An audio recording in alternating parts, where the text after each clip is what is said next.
नमस्कार दोस्तों, स्वागत है आपका आज की बेहद बड़ी और जरूरी खबरों में। लेकिन खबर में आगे बढ़ने से पहले अगर आप भी भाजपा सरकार का विरोध करते हैं तो आप अभी इस वीडियो को लाइक कीजिए और इस लाल बटन को दबाकर चैनल को फ्री में सब्सक्राइब करके घंटी बजाइए और कमेंट सेक्शन में लिखें जय हिंद।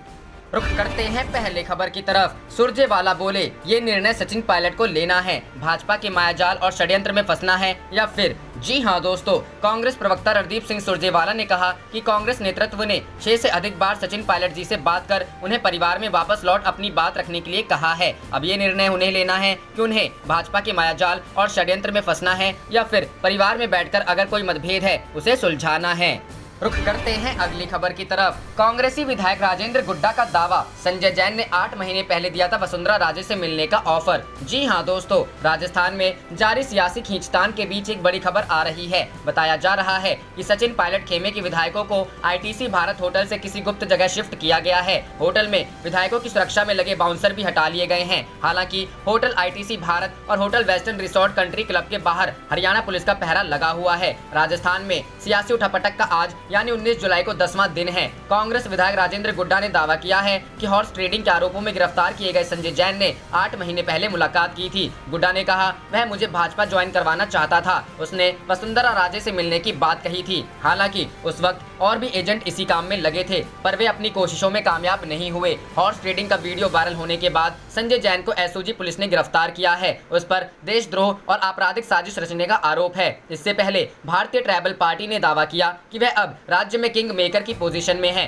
पार्टी के अध्यक्ष महेश भाई सी वसावा का कहना है कि हमारे सदन के 200 में से सिर्फ 2 सदस्य हैं, लेकिन हम किंग मेकर की स्थिति में हैं। बता दें कि बीटीबी अशोक गहलोत को समर्थन देने का ऐलान कर चुकी है। कांग्रेस विधायक राजेंद्र गुड्डा का कहना है कि संजय जैन ने 8 महीने पहले उनसे संपर्क किया था। मुझसे वसुंधरा जी से मिलने को कहा था। उसके अलावा अन्य एजेंट भी थे, लेकिन वह अपनी कोशिशों में सफल नहीं हुए। संजय जैन लंबे समय से सक्रिय था। गुड्डा ने कहा कि हमारे पास 100 से ज्यादा विधायकों का समर्थन है। अगर हमारे पास बहुमत नहीं होता तो भाजपा फ्लोर टेस्ट की मांग करती। उन्हें पता है कि हमारे पास बहुमत है, इसलिए वह फ्लोर टेस्ट के लिए नहीं बोल रहे हैं। बता दें कि राजस्थान में विपक्ष के नेता गुलाब चंद कटारिया का कहना है कि बीजेपी ने कभी भी फ्लोर टेस्ट की मांग नहीं की थी और अभी भी नहीं कर रहे हैं। हम उनके झगड़े को देख रहे हैं और जब समय सही होगा हम कुछ करेंगे और इस दिशा में चर्चा करेंगे, लेकिन अभी हमें बेवजह इस मामले में घसीटा जा रहा है। रुख करते हैं अगली खबर की तरफ। ज्योतिरादित्य सिंधिया की राह पर ना चले सचिन पायलट, या उनके भविष्य के लिए अच्छा, दिग्विजय सिंह। जी हां दोस्तों, राजस्थान में जारी सियासी संकट के बीच मध्य प्रदेश के पूर्व सीएम और कांग्रेस के वरिष्ठ नेता दिग्विजय सिंह ने सचिन पायलट को एक सलाह दी है। दिग्विजय सिंह ने कहा है कि सचिन पायलट को ज्योतिरादित्य सिंधिया की राह पर नहीं चलना चाहिए। उन्होंने पायलट से अपनी पुरानी पार्टी के नहीं छोड़ने के लिए कहा है। राजस्थान में राजनीतिक नाटक के लिए भाजपा को दोषी ठहराते हुए कांग्रेस के वरिष्ठ नेता दिग्विजय सिंह ने रविवार को कहा कि सचिन सिंधिया की राह पर ना चले तो उनके लिए ये बेहतर होगा। समाचार एजेंसी पीटीआई को दिए गए एक साक्षात्कार में मध्य प्रदेश के पूर्व मुख्यमंत्री ने कहा कि पायलट को भाजपा में गए ज्योतिरादित्य सिंधिया का अनुसरण नहीं करना चाहिए, क्योंकि उनका कांग्रेस में भविष्य उज्जवल है। दिग्विजय की टिप्पणी सचिन पायलट की पार्टी के खिलाफ बगावत के बाद आई है, जिसमें उनका साथ 18 विधायकों ने भी दिया। इस कारण राजस्थान में अशोक गहलोत सरकार पर संकट गहरा गया। पायलट को राजस्थान के उप मुख्यमंत्री पद से बर्खास्त कर दिया गया और हाल ही में राज्य के कांग्रेस प्रमुख और कांग्रेस पार्टी ने भाजपा पर आरोप लगाया कि उसने गहलोत की अगुवाई में सरकार को गिराने के लिए हॉर्स ट्रेडिंग की कोशिश की। दिग्विजय सिंह ने कहा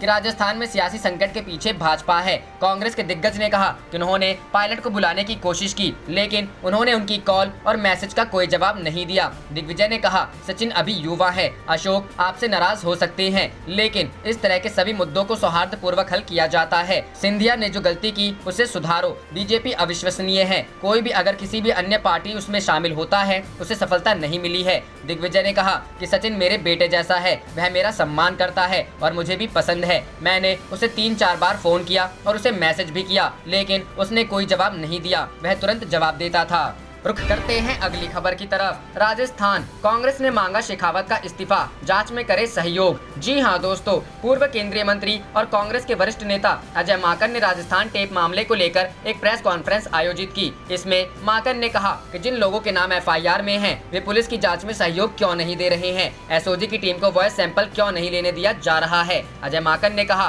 फोन टैपिंग मामले में सीबीआई जांच की धमकी देकर केंद्र सरकार राजस्थान सरकार की आगे की जांच रोकना चाहती है। माकन ने कहा क्या भारतीय जनता पार्टी को यह नहीं बताना चाहिए कितना काला धन कहां से आ रहा है? राजस्थान मामले में अगर केंद्र सरकार की कोई भूमिका नहीं है तो केंद्रीय मंत्री जांच में हिस्सा क्यों नहीं ले रहे हैं? माकन ने कहा, क्या सीबीआई जांच की धमकी इसलिए दी जा रही है कि इसमें और भी बड़े नेता शामिल हैं? माकन ने कहा, सीबीआई की धमकी देना बंद करें। एसओजी की टीम को दिल्ली में रोका गया है। एसओजी गजेंद्र सिंह, भंवर लाल और विश्वेंद्र सिंह के सैंपल लेने गई थी। अजय माकन ने कहा, गजेंद्र सिंह शेखावत को कोई मॉरल अथॉरिटी नहीं है जो अपने पद पर बने रहे। उन्हें अपने पद से इस्तीफा देना चाहिए, उन्हें जांच में सहयोग देना चाहिए और वॉइस सैंपल देना चाहिए। दिल्ली पुलिस एसओजी को गजेंद्र सिंह और विश्वेंद्र सिंह के वॉइस सैंपल लेने से रोक रही है। गजेंद्र सिंह अगर कोई और है तो वे सैंपल देने से क्यों डर रहे हैं? दिल्ली पुलिस सैंपल लेने से रोक रही है। राजस्थान में फ्लोर टेस्ट के बारे में पूछे गए एक सवाल के जवाब में माकन ने कहा, यह सरकार को फैसला लेना है। अशोक गहलोत ने अपने काम में किसी प्रकार के नियमों को नहीं तोड़ा है और उन्होंने हर नियम का पालन किया है। फ्लोर टेस्ट पर वे ही फैसला लेंगे। माकन ने कहा कि बीजेपी की पूरी रणनीति लोगों के सामने उजागर हो गई है। अजय माकन ने कहा, जब केंद्रीय मंत्री गजेंद्र सिंह शेखावत के नाम एफआईआर में है, जब उनकी आवाज ऑडियो टेप में है, तो वे मंत्री पद पर क्यों बने हुए हैं? कांग्रेस यह मांग करती है कि वे अपना पद छोड़ें या सरकार उन्हें हटाएं ताकि वे जांच को प्रभावित ना कर सके। अगर उन्हें लगता है कि टेप में उनकी आवाज नहीं है तो वे जांच होने तक अपना पद छोड़ें। रुख करते हैं अगली खबर की तरफ। पीएम मोदी से कांग्रेस के 5 सवाल। सुरजेवाला का आरोप, चीनी घुसपैठ पर सरकार ने झूठ बोला। जी हां दोस्तों, चीन मसले पर कांग्रेस ने फिर केंद्र सरकार पर सवाल खड़े किए हैं। कांग्रेस प्रवक्ता रणदीप सुरजेवाला ने कहा कि भारत की सरजमी पर चीनी कब्जे का दुस्साहस लगातार बना है। चीन डेपसांग और पैंगोंग लेक इलाके में न केवल जबरन कब्जा बनाए हैं बल्कि चीन के अतिरिक्त सैन्य निर्माण से साफ तौर से खतरे का आभास है। सुरजेवाला ने कहा कि खेद की बात यह है कि केंद्र सरकार व प्रधानमंत्री चीनी दुस्साहस और कब्जे को लेकर केवल मीडिया के माध्यम से भ्रम का जाल पैदा करने में लगे हैं, न कि निर्णायक तौर से यथास्थिति बनाए रखने दृढ़ निर्णय लेने के। मोदी सरकार द्वारा फैलाया जा रहा भ्रमजाल न देश सेवा हो सकता है और न ही राष्ट्र भक्ति। चीनी घुसपैठ को लेकर भ्रमजाल की इस स्थिति के स्पष्ट तथ्य इस प्रकार से हैं जो मोदी सरकार के झूठ को जग जाहिर करते हैं। पहला, 19 जून 2020 को प्रधानमंत्री नरेंद्र मोदी ने सर्वदलीय बैठक में कहा कि ना तो हमारी सीमा में कोई घुसा है, ना ही कोई घुसा है और ना ही हमारी कोई पोस्ट किसी दूसरे के कब्जे में है। दूसरा, 26 जून 2020 की शाम को ही चीन में भारत के राजदूत ने भारत की न्यूज एजेंसी को कहा कि भारत उम्मीद करता है कि चीन अपनी जिम्मेदारी समझकर लाइन ऑफ एक्चुअल कंट्रोल में पीछे हट जाएगा। तीसरा, 17 जून 2020 को विदेश मंत्री डॉक्टर एस जयशंकर ने लिखित तौर से स्वीकार किया कि चीन ने गलवान घाटी में लाइन ऑफ एक्चुअल कंट्रोल के पार भारत की तरफ निर्माण किया है। चौथा, 20 जून और 25 जून 2020 को विदेश मंत्रालय ने अपने बयानों में स्वीकार किया कि चीन ने मई जून 2020 में भारतीय क्षेत्र में घुसपैठ की है। और पांचवा, 17 और 18 जुलाई 2020 के रक्षा मंत्री राजनाथ सिंह के दौरे के बाद 17 जुलाई 2020 को भारत चीन की परस्पर वार्ता पर ट्वीट किया और कहा कि जो कुछ भी अब तक बातचीत प्रगति हुई है उससे मामला हल होना चाहिए। कहां तक हल होगा इसकी गारंटी नहीं दे सकता। सुरजेवाला ने कहा कि सैटेलाइट तस्वीरों से ये साफ है कि चीन अब डेपसांग व दौलत बेग ओल्डी इलाके में निर्माण कर रहा है। चीन लाइन ऑफ एक्चुअल कंट्रोल के पार कब्जा कर रखा है। यही नहीं, चीन पेट्रोलिंग पॉइंट 10 से पेट्रोलिंग पॉइंट 13 तक भारतीय क्षेत्र में बाधा पैदा कर रहा है। रुख करते हैं अगली खबर की तरफ। स्मार्ट सिटी मुजफ्फरपुर हुआ पानी पानी। आरजेडी के कार्यकर्ताओं ने नाव चलाकर किया विरोध। जी हां दोस्तों, बिहार में लगातार हो रही मूसलाधार बारिश के कारण मुजफ्फरपुर शहर के कई मुख्य बाजार से लेकर गली मोहल्ले में जल जमाव हो गया है। मंगलवार को आरजेडी के कार्यकर्ताओं ने नाव चलाकर सरकार के प्रति रोष प्रकट किया। राष्ट्रीय जनता दल के युवा प्रदेश प्रवक्ता दीपक ठाकुर के नेतृत्व में शहर में भरे पानी में नाव चलाकर विरोध प्रदर्शन किया। इस दौरान नगर विकास मंत्री के खिलाफ नारेबाजी की गई। ठाकुर ने कहा, बरसात के कारण जल जमाव से शहर की स्थिति बेहाल हो गई है, लेकिन नगर के विधायक सुरेश शर्मा, जो बिहार सरकार में नगर विकास एवं आवास मंत्री भी हैं, जिनको शहर वासियों की समस्या से कोई लेना देना नहीं है, आज शहर के कई क्षेत्र बरसात के पानी में डूबा हुआ है। पानी का कोई निकासी नहीं हो रहा है। हल्की बारिश में शहर डूब जाता है। लेकिन लगातार सुरेश शर्मा के द्वारा मुजफ्फरपुर स्मार्ट सिटी को लेकर बड़े बड़े बयान जारी किए जा रहे हैं, लेकिन जमीनी स्तर पर स्मार्ट सिटी की झलक भी दिख रही है। रुख करते हैं अगली खबर की तरफ। बिहार में विधानसभा चुनाव को लेकर कांग्रेस ने आयोग से की ये मांग। जी हां दोस्तों, कांग्रेस महासचिव सह बिहार प्रभारी शक्ति सिंह गोहिल ने चुनाव आयोग से राज्य में हर हाल में परंपरागत तरीके से ही चुनाव कराए जाने की मांग की है, गोहिल ने कहा है कि आयोग कोरोना से बचाव के सभी उपाय सुनिश्चित करे, 1 लाख वाले मैदान में 20,000 की रैली करने की ही अनुमति दे, लोगों को मास्क सैनिटाइजर मुहैया कराए। गोहिल ने चुनाव आयोग से मांग की है कि बूथों की संख्या बढ़ाई जाए, किसी भी बूथ पर 250 से अधिक वोटर नहीं होने चाहिए ताकि शारीरिक दूरी और लोगों की सुरक्षा हो सके। हर हाल में राज्य के प्रत्येक व्यक्ति की सुरक्षा महत्वपूर्ण है। आयोग सुरक्षित और भयमुक्त चुनाव सुनिश्चित कराए। कहा कि यह फैसला भी चुनाव आयोग को ही लेना है कि मौजूदा परिस्थितियां चुनाव के लिए मुफीद है या नहीं। रुख करते हैं अगली खबर की तरफ। राजस्थान टेप कांड की एसआईटी करेगी जांच, गहलोत बुधवार को कर सकते हैं शक्ति परीक्षण। जी हां दोस्तों, राजस्थान में जारी सियासी घमासान के बीच संभावना जताई जा रही है कि अशोक गहलोत बुधवार को सदन में शक्ति परीक्षण कर सकते हैं। सूत्रों के अनुसार मुख्यमंत्री ने शनिवार शाम को राज्यपाल कलराज मिश्रा से मुलाकात के दौरान 103 विधायकों के समर्थन का दावा पेश किया है। हालांकि राजभवन की तरफ से इसे केवल औपचारिक मुलाकात बताया जा रहा है। वहीं दूसरी ओर ऑडियो टेप मामले में जांच और गिरफ्तारी करने के लिए विशेष पुलिस दल गठित किया गया है। बता दें कि सोमवार को बागी विधायकों की सदस्यता को लेकर राजस्थान उच्च न्यायालय में सुनवाई होनी है। इससे पहले अदालत ने स्पीकर के बागी विधायकों को अयोग्य ठहराए जाने को लेकर जारी नोटिस पर रोक लगा दी थी। यदि सोमवार को अदालत विधायकों के नोटिस पर फैसला करता है तो बुधवार को विधानसभा का सत्र बुलाया जा सकता है। सूत्रों के अनुसार मुख्यमंत्री अशोक गहलोत ने राज्यपाल से मुलाकात में उन्हें सत्र बुलाने की मंशा की जानकारी दी है। मुख्यमंत्री गहलोत ने जिन 103 विधायकों के समर्थन का दावा किया है उनमें से कांग्रेस के 88, बीटीपी के 2, सीपीएम के 2, राष्ट्रीय लोकदल के 1 और 1 निर्दलीय विधायक शामिल है। माना जा रहा है कि सदन में शक्ति परीक्षण में सफल होकर गहलोत अपनी सरकार पर मंडरा रहे संकट के बादलों को दूर करना चाहते हैं। सूत्रों के अनुसार मुख्यमंत्री ने राज्यपाल को राज्य के मौजूदा राजनीतिक घटनाक्रम की जानकारी से अवगत कराया है। इसके अलावा बुधवार को विधानसभा का सत्र बुलाने की बात भी कही गई है। सूत्रों की माने तो बुधवार से शॉर्ट टर्म पर सत्र बुलाया जा सकता है, जहां अशोक गहलोत सदन में अपना बहुमत साबित कर सकते हैं। रुख करते हैं अगली खबर की तरफ। सुप्रीम कोर्ट का बड़ा फैसला, सोशल मीडिया पोस्ट पर नहीं होगी जेल, धारा 66A रद्द। जी हां दोस्तों, सुप्रीम कोर्ट ने सूचना प्रौद्योगिकी अधिनियम की धारा 66A पर ऐतिहासिक फैसला सुनाते हुए इसे असंवैधानिक घोषित करते हुए रद्द कर दिया। न्यायालय ने अहम फैसला सुनाते हुए कहा कि आईटी एक्ट की यह धारा संविधान के अनुच्छेद 19(1)(a) का उल्लंघन है, जो कि भारत के हर नागरिक को भाषण और अभिव्यक्ति की स्वतंत्रता का अधिकार देता है। कोर्ट ने कहा धारा 66A अभिव्यक्ति की आज़ादी के मूल अधिकार का हनन है। अदालत के आदेश के बाद अब फेसबुक, ट्विटर, लिंक्डइन, व्हाट्सएप सरीके सोशल मीडिया माध्यमों पर कोई भी पोस्ट डालने पर किसी की गिरफ्तारी नहीं होगी। इससे पहले धारा 66A के तहत पुलिस को यह अधिकार था कि वो इंटरनेट पर लिखी गई बात के आधार पर किसी को गिरफ्तार कर सकती थी। सुप्रीम कोर्ट में दायर याचिकाओं में आईटी एक्ट की धारा 66A को चुनौती दी गई थी। याचिकाकर्ता श्रेया सिंघल ने इस फैसले को बड़ी जीत बताते हुए कहा, सुप्रीम कोर्ट ने लोगों के भाषण और अभिव्यक्ति की स्वतंत्रता के अधिकार को कायम रखा है।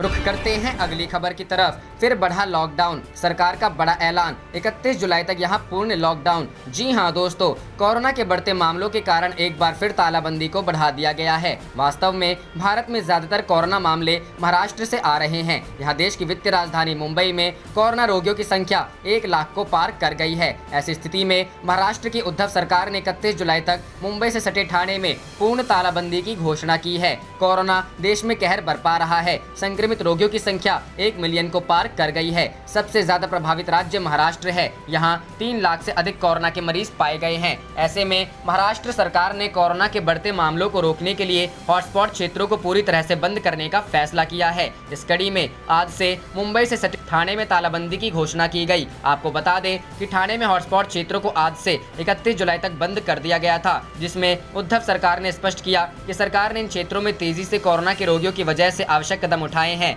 बता दें कि महाराष्ट्र सरकार ने हॉटस्पॉट क्षेत्रों में स्टार्ट अगेन नियम लागू किया है, जो पहले की तरह ही संचालित होता रहेगा।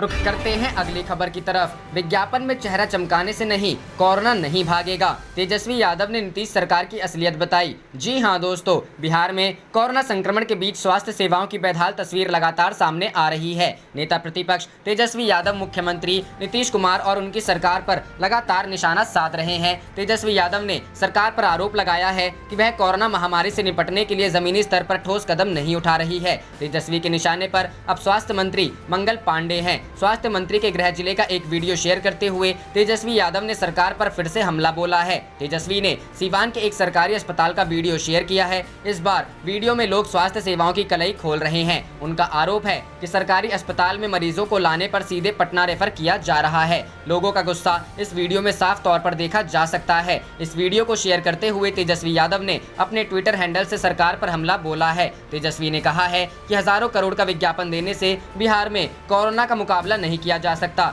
नेता प्रतिपक्ष ने कहा है कि नीतीश सरकार के शासनकाल में जो 57 घोटाले हुए हैं उससे उनके अत्याधुनिक अस्पताल बनाए जा सकते थे, लेकिन जात पात के कॉकटेल को सुशासन बताकर सरकार में बैठे लोगों ने जनता को ठगा है और अब असलियत सामने आ रही है। रुक करते हैं पहले खबर की तरफ। बिहार कोरोना का नेशनल हॉटस्पॉट ही नहीं बल्कि ग्लोबल हॉटस्पॉट बनने की ओर। तेजस्वी। जी हां दोस्तों, बिहार में कोरोना वायरस के बढ़ते मामले को लेकर विधानसभा में विपक्ष के नेता तेजस्वी यादव ने बिहार सरकार पर निशाना साधते हुए कहा कि जिस हिसाब से बिहार में मामले बढ़ रहे हैं उससे इस बात की प्रबल संभावना है कि बिहार कोरोना का नेशनल हॉटस्पॉट ही नहीं बल्कि ग्लोबल हॉटस्पॉट बनने की ओर अग्रसर है। तेजस्वी ने अपने आधिकारिक ट्विटर हैंडल से 3 ट्वीट कर नीतीश सरकार पर निशाना साधा है। उन्होंने ट्वीट कर लिखा, पिछले एक हफ्ते में कम जांच के बावजूद प्रतिदिन 1000 से ज्यादा नए केस रिपोर्ट हो रहे हैं। 11 से 17 जुलाई के आंकड़ों को देखें तो केस पॉजिटिविटी रेट 13% है, जो कि देश में सबसे ज्यादा है। यह इस बात का इशारा करता है कि संक्रमण के फैलाव के अनुपात में बिहार में जांच कहीं भी नहीं है। एक अन्य ट्वीट में उन्होंने लिखा, बिहार में जांच सबसे कम है और केस पॉजिटिविटी रेट देश में सबसे ज्यादा है। आबादी और क्षेत्रफल के लिहाज से बिहार के समक्ष राज्य 30 से 40 हजार जाँच प्रतिदिन कर रहे हैं। वहीं बिहार बेमुश्किल पिछले 3 दिन से 10,000 जाँच कर पा रहा है। विगत 4 महीनों में बिहार में प्रतिदिन 4159 औसत जाँच हुआ है। राजद नेता तेजस्वी ने आगे कहा, जिस हिसाब से बिहार में केस बढ़ रहे हैं, अगर प्रतिदिन 30 से 35 हजार जाँच हो तो रोज 4 से 5 हजार नए मरीज मिलेंगे और संक्रमण में बिहार देश में सबसे ऊपर आ जाएगा। इस बात की प्रबल संभावना है कि बिहार कोरोना का नेशनल हॉटस्पॉट ही नहीं बल्कि ग्लोबल हॉटस्पॉट बनने की ओर अग्रसर है। कितना छुपाओगे? रुख करते हैं अगली खबर की तरफ। बिहार की बेहाल स्वास्थ्य सेवाओं से परेशान लोगों ने बदल दिया सीएम का नाम। ट्रेंड कर रहा #कोरोना कुमार। जी हां दोस्तों, बिहार के मुख्यमंत्री का पूरा नाम नीतीश कुमार है, लेकिन आजकल लोग उन्हें कोरोना कुमार के नाम से पुकारने लगे हैं। बिहार की बदतर स्वास्थ्य सेवाओं से बिहार की जनता में इतना गुस्सा है कि लोगों ने अपने मुख्यमंत्री का नाम ही कोरोना रख दिया है। ट्विटर पर #कोरोना कुमार आज की टॉप ट्रेंडिंग में है। इस हैशटैग के साथ अभी तक 14,000 से अधिक ट्वीट किए गए हैं। बिहार की बेहाल स्वास्थ्य सेवा को लेकर लोग लगातार कोरोना कुमार के साथ ट्वीट कर रहे हैं। इसी हैशटैग में एक वीडियो है जिसे पटना के पाटलिपुत्र होटल का बताया जा रहा है। वीडियो में दावा किया है कि इस होटल को कोरोना टेस्टिंग सेंटर बनाया गया है। सेंटर पर काम कर रहे स्वास्थ्य कर्मी का कहना है कि प्रतिदिन केवल 50 सैंपल ही लिए जा सकते हैं, जबकि टेस्टिंग के लिए लोगों की लंबी कतार लगी है। एक अन्य वीडियो में साफ साफ देखा जा रहा है कि एक हॉस्पिटल में सैकड़ों लोग लाइन में लगे हुए हैं। वहां किसी तरह की सोशल डिस्टेंसिंग का पालन नहीं हो रहा है और न ही सरकार की ओर से कोई इंतजाम नहीं किया गया है। कई लोगों का आरोप है कि पटना एम्स में बेड खाली है, लेकिन मरीजों को भर्ती नहीं किया जा रहा है, किसी का इलाज नहीं हो रहा है। लोगों का कहना है कि डॉक्टर लोग मोबाइल में व्यस्त हैं, उन्हें मरीजों का इलाज करने के लिए समय नहीं है। रुख करते हैं अगली खबर की तरफ। राहुल गांधी का दावा, सरकार के कायरतापूर्ण कदमों की देशवासियों को चुकानी पड़ेगी कीमत। जी हां दोस्तों, कांग्रेस के पूर्व अध्यक्ष राहुल गांधी ने रक्षा मंत्री राजनाथ सिंह के लद्दाख दौरे पर दिए बयान का हवाला देते हुए दावा किया कि सरकार के कायरतापूर्ण कदमों की भारत भारी कीमत चुकाने जा रहा है। राहुल गांधी ने किया दावा। उन्होंने लद्दाख में राजनाथ सिंह के बयान से जुड़ा एक वीडियो शेयर करते हुए ट्वीट किया, चीन ने हमारी जमीन ले ली और भारत सरकार चैम्बरलियन की तरह व्यवहार कर रही है, इससे चीन का हौसला और बढ़ेगा। कांग्रेस नेता ने दावा किया, सरकार के कायरतापूर्ण कदमों की भारत भारी कीमत चुकाने जा रहा है। लद्दाख दौरे पर राजनाथ ने क्या कहा? गौरतलब है कि लद्दाख की यात्रा पर पहुंचे रक्षा मंत्री राजनाथ सिंह ने शुक्रवार को उम्मीद जताई कि चीन के साथ चल रही बातचीत से सीमा गतिरोध का हल निकल जाएगा, लेकिन वह इसकी गारंटी नहीं दे सकते कि इसमें किस हद तक कामयाबी मिलेगी। इसके साथ ही सिंह ने इस बात पर जोर दिया कि दुनिया की कोई भी ताकत भारत की 1 इंच भी जमीन नहीं ले सकती। रुख करते हैं अगली खबर की तरफ। राजस्थान सरकार को बीटीपी से मिला समर्थन, कार्यकर्ता बोले हम सीएम अशोक गहलोत के साथ। जी हां दोस्तों, राजस्थान के सियासी संकट के बीच भारतीय ट्राइबल पार्टी ने अशोक गहलोत के नेतृत्व वाली कांग्रेस सरकार को समर्थन दे दिया है। शनिवार को बीटीपी के नेताओं ने इस बाबत एक पत्र सीएम गहलोत को पत्र भी सौंपा। इससे पहले पूर्व मुख्यमंत्री वसुंधरा राजे ने कहा है यह बेहद दुखद है कि कांग्रेस की आंतरिक लड़ाई के चक्कर में जनता को खामियाजा उठाना पड़ रहा है। वे लोग बीजेपी पर सारा दोष मढ़ना छोड़ना चाह रहे हैं। राजस्थान की मौजूदा राजनीतिक रस्साकशी के बीच राज्य का यह पहला बयान है। यह बयान ऐसे समय में आया है जबकि ऑडियो टेप प्रकरण को लेकर हंगामा मचा हुआ है। उन्होंने ट्वीट किया, यह दुर्भाग्यपूर्ण है कि कांग्रेस की आंतरिक कलह का नुकसान आज राजस्थान की जनता को उठाना पड़ रहा है। रुख करते हैं अगली खबर की तरफ। कांग्रेस ने दिया राजस्थान बवाल पर बीजेपी को जवाब, कहा चोर डरा हुआ है। जी हां दोस्तों, राजस्थान का सियासी विवाद थमने का नाम नहीं ले रहा है। कांग्रेस ने 2 ऑडियो टेप जारी करके दावा किया था कि वह भाजपा के 2 नेताओं की है, जिसके बाद भाजपा की तरफ से संबित पात्रा ने कांग्रेस पर बड़े आरोप लगाए थे, जिसके जवाब में कांग्रेस ने कहा है कि सीबीआई जांच की मांग करके बीजेपी ने स्वीकार कर लिया है कि उसने खरीद फरोख्त की थी।